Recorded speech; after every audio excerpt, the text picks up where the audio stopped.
Lisa, what is wrong with you? Why can't you help Mom? You know she has never asked any of us for anything, I yelled at my sister. Exactly! Zara, she never asked for anything, so why are you pushing this? Because she is your mother, our mother. Last year was hard for her. She was sick, and because of that, she's behind on her mortgage. If we don't help her, she's going to lose the house. She has her two favorite people to help her. I worked hard for everything I have. I wasn't given anything unlike you two. She doesn't need me, and I don't need her. Get out of my office before I call security. Lisa sat behind her desk and folded her arms. My brother grabbed my arm before I could lunge at my sister. Hi, my name is Zara. Before I continue my crazy story, like and subscribe to our channel. Don't forget to tap that notification bell. Okay, now that you've done all that, let's get back to the story. I can't believe her, I growled at the dinner table that night. You know, Lisa was always stubborn. Shamar said as he piled more chicken onto his plate. What she needs is someone to whoop her butt. But I've got something better planned. I smiled slyly. I know that face. What are you thinking? If she doesn't want to help her mother, then there are a few ways to loosen her grip on her money. I'm so sick of her thinking she's better than us because she has money. I got up and retrieved my laptop. I will add Lisa to a dating site with her picture. Of course, saying how much money she has, and the fact that she enjoys the finer things in life, I said dramatically. I don't think this is the best way to go. Anyway, I said after ignoring Shamar, once we set her up, the gold diggers will come running. Then we pay him to do what he does best, even marry her. She needs to be taken down a few notches from that high horse she's been riding the past few years. After creating the profile, I waited for the message to roll in. After dinner the next night, Shamar and I checked Lisa's fake profile and searched through the many messages and chose someone who we thought would be the perfect gold digger for our plot. His name was Bryce Morgan. Shamar and I set up a meeting with Bryce and explained exactly what we wanted him to do. Make her spend her money extravagantly. We wanted weekly updates on what was going on as well. We also agreed on how much we were going to pay him. After the meeting, we told Bryce the usual places that Lisa hangs out. After a few days, I wanted to reach out to Bryce to find out how things were going, but Shamar told me not to spook him by being clingy. We told him to reach out to us every week. Let the man do what we paid him to do without interruptions, he said. I couldn't help but feel excited as Bryce's number finally lit up my phone. I called Shamar and I quickly put the call on loudspeaker. Hey Bryce, how are you? And how are things with Lisa? I asked excitedly. Hey Zara, things are actually going great on this end. Just like any professional gold digger, I made sure that I spent my money on a very lavish first date. I'll let her get comfortable with me paying for everything. Once I get her hooked on that comfort, after a few weeks, I will slowly start to fall back and leave my wallet at home or make suggestions about things I'll want along the way. By that time, she'll be hooked and wouldn't even know it. Do you think she suspects anything? Shamar asked. No, she doesn't. Must say though, she was a tough cookie to crack, but I've got her where I want her. We'll be going on our second date tomorrow night. Might even fly her out to Paris for a week. Shamar and I exchanged looks. I mouthed to him, maybe I should get a gold digger. We both laughed softly. We thanked Bryce for the update and hung up. Every week after that, Bryce called on time with weekly updates. Shamar and I visited Lisa a few times at the office, and she wasn't there, which wasn't like her. Janice, her secretary, said, I've never seen her so happy with a man. So you've met him already? Oh, Janice said, I just thought that she introduced him to you guys already. I don't want to overstep my boundaries. It's okay, Janice. We wouldn't say anything. What do you think about him? He's been nothing but the perfect gentleman to her. Honestly, if I found a man like that, I would never let him get away. Shamar and I thanked Janice and walked to the car. Zara, I think we should tell Lisa about this before she gets too invested. I looked at Shamar with disbelief. Too late, bro. The wheels are already in motion. Aren't you a bit worried things might go sideways? Why should I be? So even if it does go sideways as you think it might, if we get her to stop being such a Scrooge, then it would be worth it. Just don't tell her anything. We're in this together. After the first 3 months, Lisa began to come around and decided to help Mom out. I looked at Shamar with a "I told you so" look, and he shrugged. Later that evening, I told Shamar that once we got Mom up to speed on her mortgage, we needed to find a way to break up Lisa and Bryce so she would never know we were involved. Shamar agreed. But didn't you tell him to marry Lisa the last time we chatted? Stop worrying about the details, Shamar. People get divorced all the time, and I don't see a man like Bryce being faithful for too long. Stop overthinking it. When that time comes, we will fix it. The next week, Bryce did not call as scheduled. Shamar said that we should give him some slack since he has been calling and giving updates regularly. By the time the second week rolled around, Shamar also began to wonder. We decided to check on Lisa at the office since she wasn't answering her phone, which, by the way, was a Lisa trait, so we weren't too worried when we got her voicemail. Hi, Janice. Is Lisa in? Shamar asked as we approached her desk. Lisa has been away from the office for the past 2 weeks. Do you know where she went? I asked. No, but she did say that she should not be disturbed unless it's an emergency.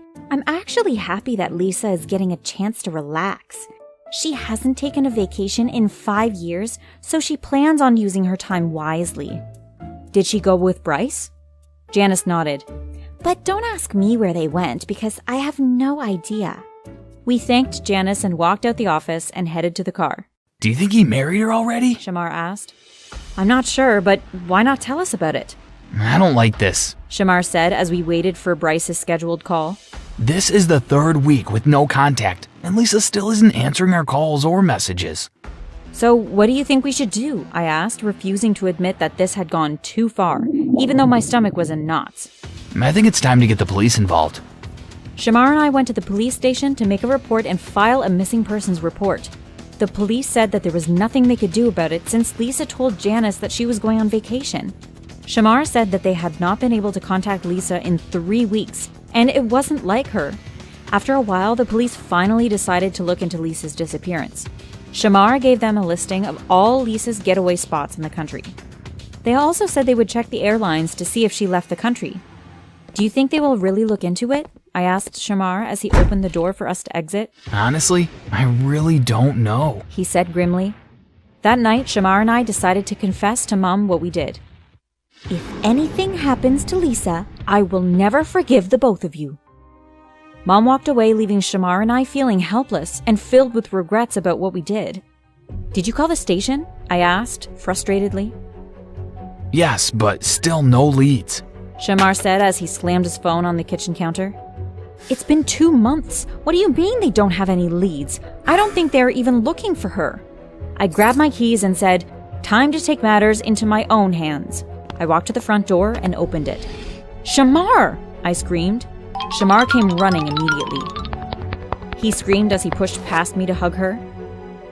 Shamar, I need to breathe, Lisa said jokingly.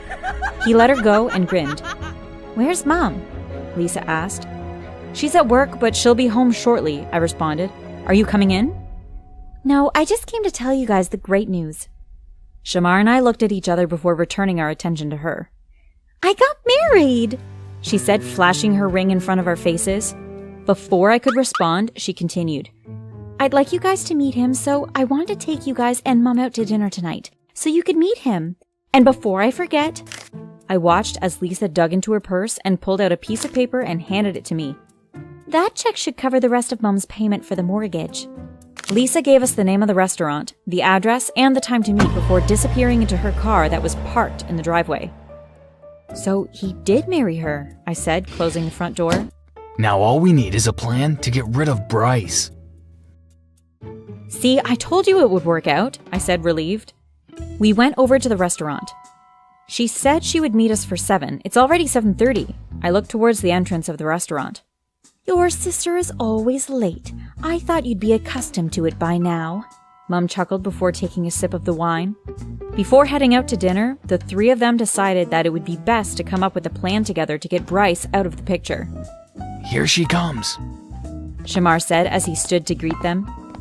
I watched the newlywed couple walk towards us. Suddenly, I heard a glass shatter next to me.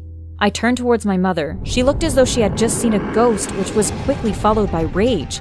She stood up and charged at Bryce, Shamar and I not knowing what to do. Joel, what are you doing here with my daughter?" Lisa looked at Shamar and I, then at Mom. "Mom, this is Bryce, my husband."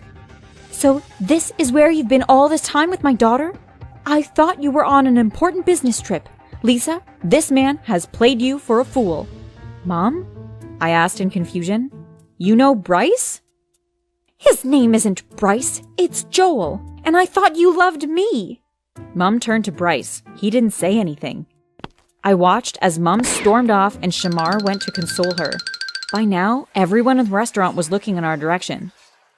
Baby, Bryce said, taking Lisa's hand. I have no idea what that woman was. I've never seen her in my life. You know that I will never hurt you. I love you too much. Despite the looks from the other customers, Lisa and Bryce sat down. The tension at the table could cut through steel. Bryce's phone rang and he excused himself to answer it, saying it was a business call. "It's now or never," I mumbled as I cleared my throat. "Look, Lisa, there is something I need to confess to you." I told Lisa everything. I told her about the fake profile and hiring Bryce to soften her up and marry her so that she would be willing to help with Mom's mortgage. I told her Shamar wanted nothing to do with it and it was all my idea. "You know, for a sister, you've done some really crappy things, Zara. This, by far, is the worst." Tears streamed down my face as Lisa got up and exited the restaurant. Over the next few days, Shamar and I tried to call and visit Lisa. She changed her phone number, and we were no longer allowed to enter her office building. We even drove to her house, but the only thing we saw was a for sale sign on her gate. What did you expect to happen, Zara? I should have never let you talk me into it. But I also made that choice to deceive Lisa. Now, we just have to wait until she's ready to speak to us. Is Mom going to be okay? Mom will be fine. She did confess, though, that the reason she missed some payments was because she was giving Bryce money. I really messed up, but at least Mom got to see Bryce for who he was. I guess, but you really need to leave Lisa and let her get through this. I believe when she's ready, she's going to come around. After a few months of not seeing Lisa, I decided to make a video telling Lisa how sorry I was, and I hoped that she would forgive me. I did not go into details about what transpired, but I just wanted to let her know that I loved her, and I just want to make amends. About a week later, I got a phone call from Dr. Shirley Thomas. She was a counselor. She said that she was calling on behalf of Lisa, and Lisa requested a family session with me, Shamar, and Mom, so that we could work through this together. After the first few sessions, Lisa told us that she forgave us, but she still needed time to process some of her hurt. She also told us that she divorced Bryce and his real name was Matthew Miller. My family and I still go to weekly counseling sessions because mending our family and keeping it together is the most important thing for us right now. Don't be afraid to get the help that you need. Therapy works as long as you allow it to. Shoo! Shoo! The cries from the spectators urged me on. The goal was in sight. Adrenaline pumped through my veins, giving me the power I needed to keep on running. Just a few more meters, and I would be able to hit the target. Bang! I went down with a thud. A player from the opposite team had brought me down with a tackle. I hadn't heard her coming from behind, and by the time I saw her, it was too late. Pain shot through my head as I hit the ground. But before I go on, make sure to like and subscribe and hit that notification bell so you don't miss out on any more crazy stories. Growing up, I had never been able to hear out of my left ear. My parents told me that it was something I was born with. They had taken me to doctors when I was very young, but had been told there was nothing that they could do to fix my hearing. It didn't really bother me. I guess I was just used to it. I lay on the ground holding my head. Suddenly, I noticed something sparkling in the grass beside me. I picked it up to see what it was. It looked like a really expensive diamond. My teammates began to gather around me. "Are you okay?" I looked at them in surprise. I could hear their words so clearly. I couldn't believe it. I wasn't deaf in my left ear anymore. I wondered how it could have happened. Then I remembered the diamond I was holding. Could that have come out of my ear? I put it into my pocket. I didn't want anyone else to see what I'd found. After the soccer game had finished, I ran straight home. I couldn't wait to tell my parents the good news. "Mom, Dad, come here!" I shouted excitedly. "I've got some fantastic news." I told them about me falling whilst playing soccer, and now I can hear clear as day. I thought that they would be so happy for me, but I didn't get the reaction I was expecting. Huh? How did that happen? What did you do? I got tackled and fell on the ground. After that, my hearing came back. Where exactly did you fall? It was about 10 meters in front of the goal. Why? Did you see something unusual on the ground near you? I thought about the diamond in my pocket. Was that what my parents were asking about? I decided I wouldn't tell them. No, I didn't. Okay, you wait here. We have to go out somewhere. My mom and dad left the house. There was no way I was going to sit around waiting. I gave them a few minutes head start and then followed them. They were heading straight for the soccer field. I kept my distance so they wouldn't see me. By the time I arrived at the field, they were already on their hands and knees, searching through the grass with a magnifying glass. I couldn't believe it. They were looking for the diamond. Could they have known it was in my ear? I wasn't going to wait around any longer. I ran straight back home as fast as I could. I had to find out if they had known the reason for my deafness. I knew that Mom kept all her important papers in a filing cabinet. I went to see if I could find any evidence of them taking me to the doctors. There would be some medical record or something. I began searching through the files, but couldn't see anything. Then I found a file which was sealed. On the front of it, it said, "Private and confidential, do not open." I slid the envelope open and emptied the contents onto the desk. It was a bunch of newspaper articles. I picked them up and started reading them. They were all relating to a robbery at a jewelry store. I gasped when I read the next line. "Priceless diamond stolen in the raid." Had my parents stolen the diamond? That was crazy. They wouldn't do something like that, surely. I put all the files back in the cabinet and went to my room. I tried to search the internet for more information about the robbery and the diamond, but all it said was the case was now closed, as no new evidence had been found after 10 years. Well, if the case was now closed, there was nothing stopping me from selling the diamond, was there? The next morning, I told my parents I was going to see a friend, but instead, I caught a bus to the next town. I didn't want to go to a jewelry store close to home in case anyone saw me. It didn't take me long to find a store. On the window was a big sign, "Rebuy and sell jewelry." I went inside and showed the diamond to the shopkeeper. He spent a good 10 minutes inspecting it before he finally said, "That's a very nice diamond you've got there, son. How much are you wanting for it?" His question threw me. I knew it was worth a lot of money, but had no idea what to say. How much will you offer me?" "I think $1 million is fair. Don't you?" I nearly choked when I heard his words. $1 million? I was rich. Yes, that seems fair. The shopkeeper transferred the money to my account, and I left the store smiling. All the way home, I couldn't stop thinking about what I was going to spend the money on. I could buy anything I wanted now. When I got home, Mom and Dad were waiting in the lounge. "Come through here, Alex. We have something to tell you." I went through to the lounge. "Sit down." They both looked really serious. Dad started explaining about the diamond, but I cut him off. "It's all right. You don't need to tell me. I know exactly what you did. You stole a diamond. You're thieves. But it doesn't matter because I've sold it now. I'm rich." "What? No. What have you done? We're not robbers." "Huh? But the articles about the robbery..." Mom shook her head. "The jewelry store stole the diamond from the ancient Malawi tribesmen. We took it so that we could return it to them." "So why did you put it in my ear?" "We had to put it somewhere no one would think of looking. We were going to take it out when you turned 16. We had to wait until the case was closed before we could safely return it to the tribe. It's your 16th birthday next month, and that was when we were going to give it to them.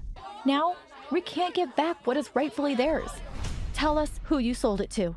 "I'm so sorry," I said. "What about if we gave them the money instead?" "Well, they would certainly appreciate the money. But that diamond was a sacred jewel to their tribe. Money doesn't even compare." "Well, is there anything we can do?" "Actually, yes there is. The store has another jewel that is sacred to the tribe. If we could get that for them, that would make them happy. We're going to have to do another robbery. Or at least, you are." That night, the three of us made a plan for me to break into the jewelers and steal the other jewel. I was really scared about doing it, but I knew I had no choice. It was my fault that the tribe had lost their diamond, so I had to be the one to get the other jewel for them. We waited until it was after midnight, and Dad drove me to the store. He parked the car around the corner, and I crept down the street. I looked around to make sure no one was about. Then I broke the window and climbed into the store. I went over to where the most valuable jewels were. It didn't take me long to find what I was looking for. I reached out and picked it up. Suddenly, there was a blare of lights and an alarm started screaming loudly. The door burst open and the shopkeeper came in. "Stop right there!" He shouted. "Wait a minute! You're just a kid! Why are you taking this jewel?" "I'm taking it back to where it belongs. You stole it from the Malawi tribe." "What are you talking about? We didn't steal anything. I have the ownership papers. We bought it directly from the diamond mines." I told the jewelers that my parents had told me about the sacred jewel and the Malawi tribe. "I think your parents are tricking you. Why would they ask you to break in by yourself? They lied about the tribe. Maybe they're not as good as you think they are." "My parents are good people," I shouted. I didn't tell him that it was my parents that had committed the first robbery. "Please don't call the police," I said. "Here, I'll give you back the jewel." I handed him the jewel. Luckily, he decided to give me a chance. "Okay, I will forgive you for what you've done, but make sure you don't get involved in any more of your parents' schemes." When I got home, Mom and Dad were waiting for me in the lounge. "Did you get it?" Dad asked. "No, I didn't. I know you two are lying about the jewels. The store bought them legally from the diamond mine. It's not us that are lying. It's the jeweler. He's the one lying." I didn't know who to believe. Was it my parents telling the truth or the jeweler? I knew there was only one way to know for sure. I would have to hear it from the horse's mouth. I decided I would go to the Malawi tribe leader and ask him. I Googled the place that my parents had told me the Malawi tribe lived. It wasn't going to be easy, but I had to get there. I worked out my plan, and the following day, I set off to find them.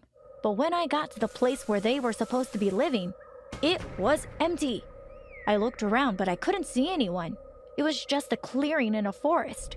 No sign of any life. So it looks like it was the jeweler that was telling the truth all along. There is no such thing as the Malawi tribe, I thought. I was about to turn and leave when I heard rustling noises coming from inside the forest. I looked in the direction the sound had come from, but I couldn't see anything or anyone. I walked a little closer. That's when I saw them. Two eyes were peering at me from inside the forest. A few seconds later, I was surrounded by about 20 men. They were all holding spears and dressed in tribal costumes.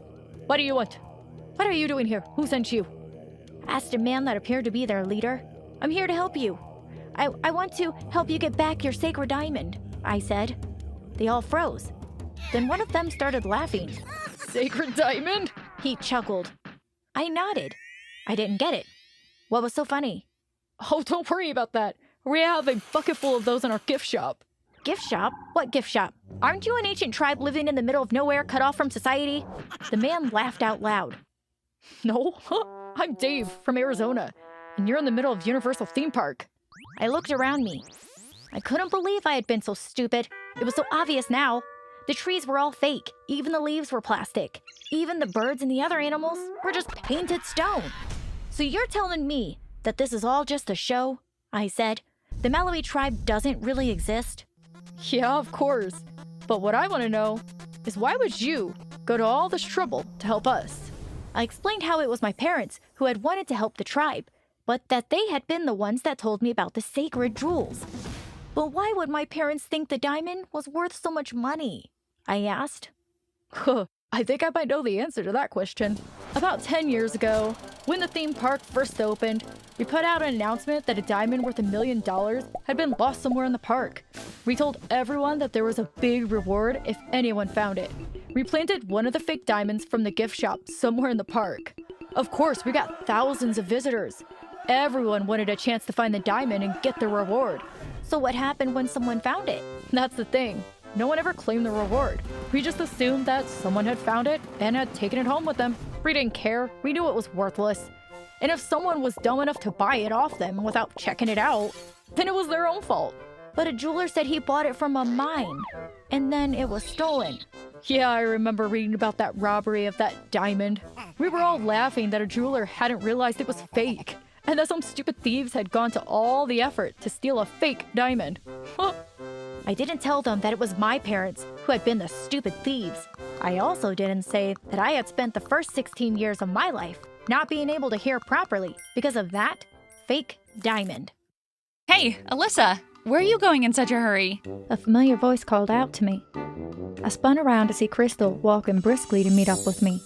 It was the first day of the new semester, and I couldn't help but feel very conscious about my attire. My shoes had holes in the toes. My clothing was washed out, and my book bag was held together with a large, very noticeable safety pin.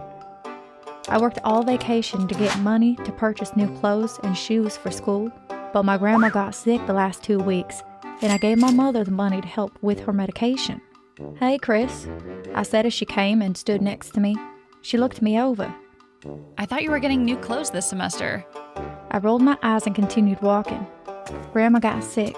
You know how it goes. Is Grandma okay? She's at home now, rested.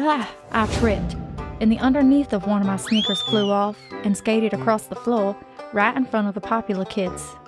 I stood there frozen with embarrassment as Chris ran to get it. She said as she returned by my side. I have some crazy glue in my bag. We can fix this.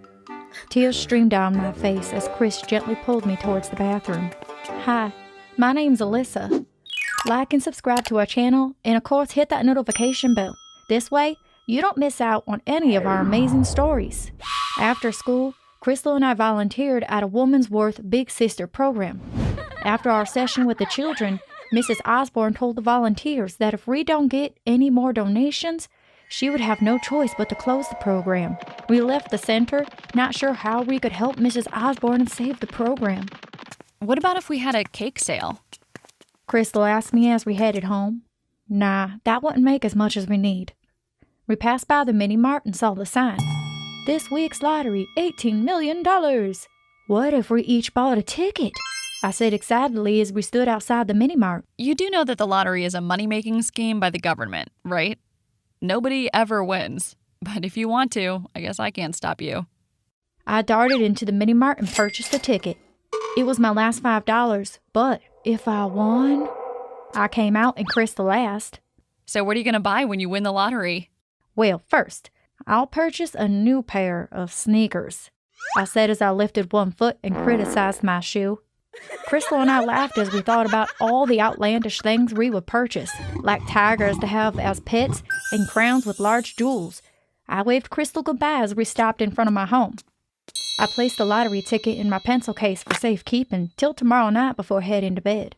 Before our English test the next day, which was our last class of the day, Crystal tapped me on my shoulder. Hey, do you have an extra pen I could borrow?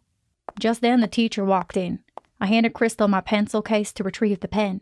I forgot that Crystal had my pencil case until I sat in front of the television awaiting the lottery numbers that night. I sat glued to the television, beads of sweat forming on my forehead, wringing my hands nervously as the numbers appeared on the screen, one by one. 3, 7, 9, 11, 16, 20. I won! I won! I screamed as I danced across the living room floor. "What's going on here?" my mom asked as she walked in. "I won the lottery!" I screamed as I pulled her to dance with me. "That's great, honey. Just make sure and keep the ticket in a safe place until you cash it." "It is," I said as I smiled at my mom. That night I couldn't help but wonder if Crystal checked the lottery ticket. What if she didn't go to school the next day but instead went to cash the ticket? I had to calm my mind and tell myself that Crystal was my best friend, and she would never betray me like that. That night I felt as though my heart and mind was in a battle of their own. As soon as Crystal saw me at school the next day, she handed over my pencil case. I looked at her and said softly, "I won the lottery." I wanted to open the pencil case and see if the ticket was there, but I knew Crystal's feelings would have been hurt. She held my hands. Are you serious? I am so happy for you. I couldn't wait to get to class to have an excuse to open my pencil case. When I finally got to class, I opened the pencil case slowly and breathed a sigh of relief when I saw the lottery ticket. After school, Crystal and I went together to exchange the ticket. Once they identified that the ticket was genuine, I was given a check. We went to the bank and they said that after a 7-day period, the money would be accessible to me. The next 7 days seemed like an eternity. It seemed longer than the tight scarves the clown pulls from his trousers when doing a show. It felt like torture. Finally, the day arrived when my money was released. I quickly checked my bank account and there it was, $18 million. I called my mother and told her that I was taking her grocery shopping. It felt nice to be able to shop without constantly tallying your total along the way. After grocery shopping, I invited Crystal to go to the mall with me. After shopping, Crystal and I went to dinner. "How else can we celebrate this new win for us?" I asked. How about we throw a party? At least this way we have a chance to show off some of the new outfits we got. I think that's a great idea. Let's invite everyone. I agree. This party is going to be the best party ever. Over the next few days, everyone at school realized that something about me changed. I felt like a new person. It was the first time I was able to walk the corridors of any school with confidence. Crystal and I's first party was lit. We kept it at a private pool house. There was enough food and drinks to feed an army. We danced until our legs hurt. It was the best night of my life. Over the next few weeks, I bought a huge house and moved my grandma and my mom out of our tiny apartment. I got my mom a new car, and I also got my license and bought myself a car. By this time, I was having parties every weekend. Because of this, I slowly fell into the popular crowd. My life was now focused on partying in the latest fashion. I spent less time with my studies, family, and Crystal. I was living my best life, and I loved it. At the end of the semester, my mom asked about my grades. I signed into my account while my mother looked over my shoulder. My mother gasped when my grades appeared on my computer screen. "Alyssa!" "What?" I asked as I moved away from the computer. "How are you going to attain your degree if you don't pass your courses?" Mom sounded really disappointed, but I shrugged it off. "I no longer need an education, Mom.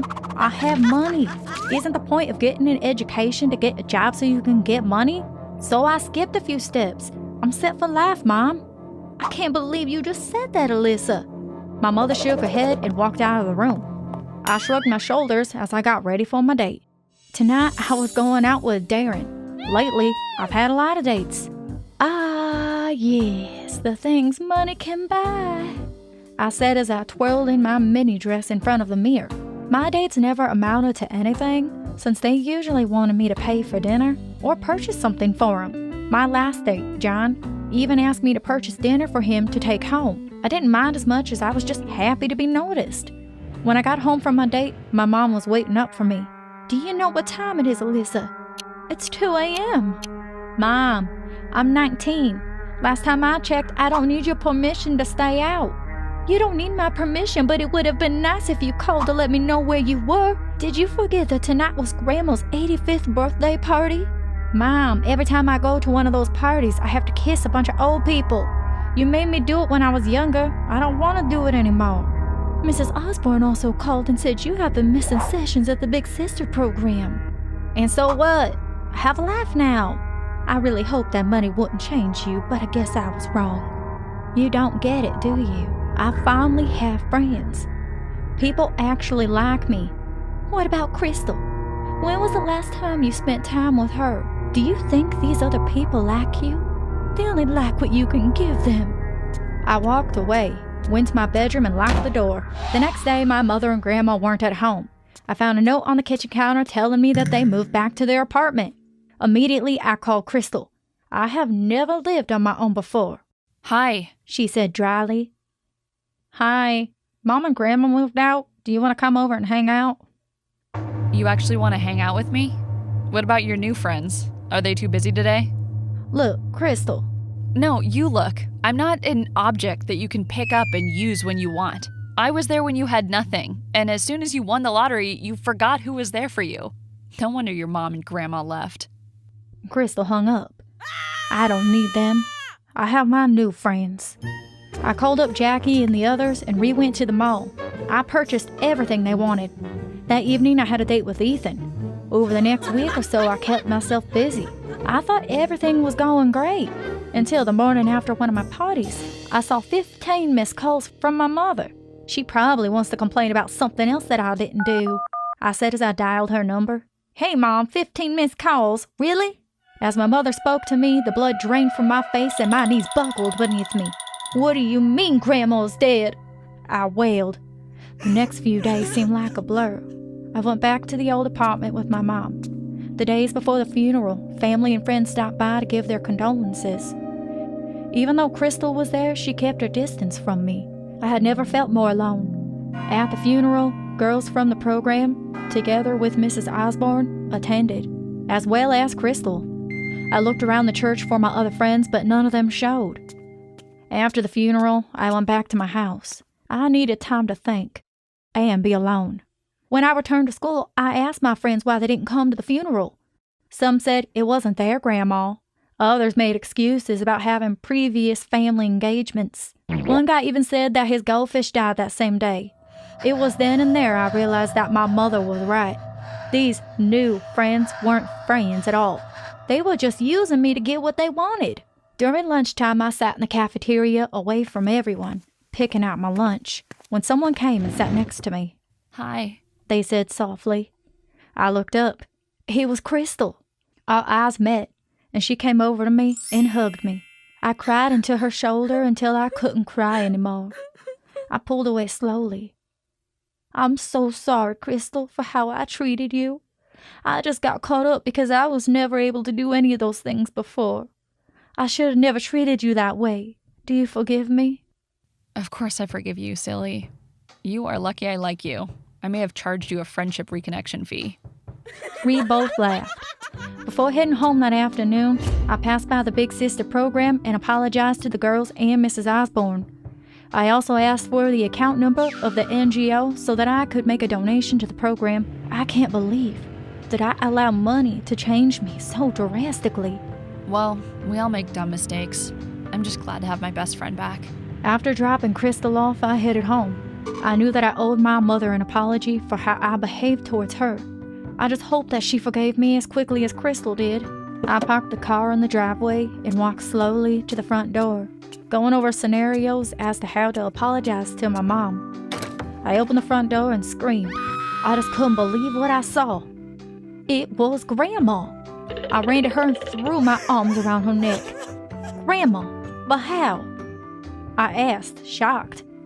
When you know the right people, you can make anything happen. My mother's voice came from behind me. What? Sorry, honey, but you were changing so much and losing track of who you truly are. We figured faking my death might shake you out of it. I was too shocked to say anything at first, but then I smiled, tearfully. Oh, Mom, I'm so sorry about the way I treated you, both of you, I said, looking back at Grandma. I know, baby, my mother said as she walked up to me and hugged me. But why the elaborate charade?